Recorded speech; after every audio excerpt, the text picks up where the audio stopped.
Zelensky ने कहा, Putin को रोक सकता है भारत। भारत के सामने क्यों गिड़गिड़ाए जेलेंस्की। एक तीर से कई निशाने साध गए पीएम मोदी। अमेरिका, रूस और चीन को भी दिया संदेश।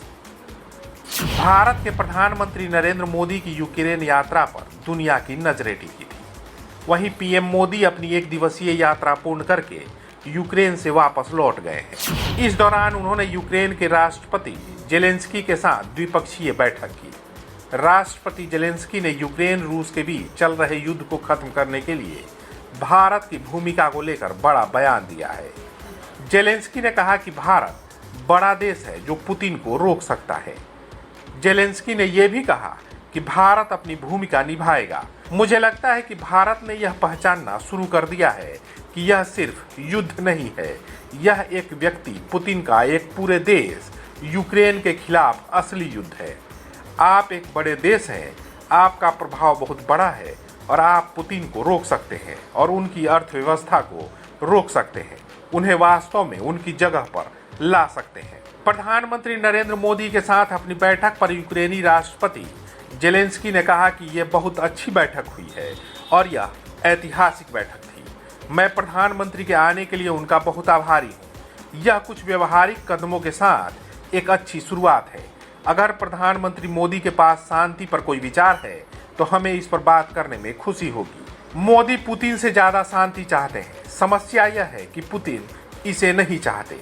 मुझे नहीं पता कि जब उनकी बैठक हुई थी तो उन्होंने क्या बात की। अगर प्रधानमंत्री की आधिकारिक यात्रा के दौरान आप अस्पताल में बच्चों पर हमला करते हैं तो उन्हें यह पहचानना होगा कि वे भारत का सम्मान नहीं करते हैं या अपनी सेना को नियंत्रित नहीं करते हैं।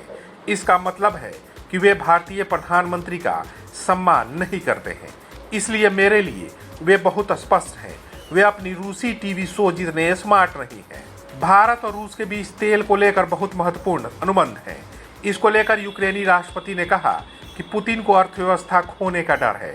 उनके पास तेल के अलावा कुछ भी नहीं है। उनकी मुख्य मुद्रा तेल है। उनके पास एक प्रकार की ऊर्जा आधारित अर्थव्यवस्था है और वे निर्यात उन्मुख हैं। उन्होंने कहा कि जो देश रूसी संघ से ऊर्जा संसाधन आयात करते हैं वो पूरी दुनिया की मदद करेंगे। यूक्रेनी जेल में भारतीय नागरिकों के बारे में जेलेंस्की ने इस बात से इनकार किया कि वहां कोई नागरिक था, लेकिन उन्होंने यह भी कहा कि अगर ऐसा है तो वह उन्हें रिहा कर देंगे और तुरंत पीएम मोदी को सूचित करेंगे। उन्होंने कहा कि उन्होंने यूक्रेन के साथ युद्ध में रूसी सेना के लिए काम कर रहे कुछ भारतीय नागरिकों की मौत के बारे में मीडिया रिपोर्टें पढ़ी है।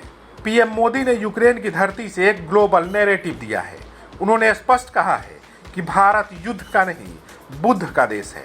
पीएम ने कहा है कि हम महात्मा गांधी की धरती से आते हैं, जिन्होंने हमेशा दुनिया में शांति के लिए संदेश दिया है। उन्होंने कहा कि अन्य देशों के लोग भी जानते हैं कि भारत ने सक्रिय रूप से शांति प्रयासों की योजना बनाई है। मैं आपको और पूरी दुनिया को आश्वस्त करना चाहता हूं कि यह भारत की प्रतिबद्धता है और हम मानते हैं संप्रभुता और क्षेत्रीय अखंडता का सम्मान हमारे लिए अत्यंत महत्वपूर्ण है। हम इसका समर्थन करते हैं।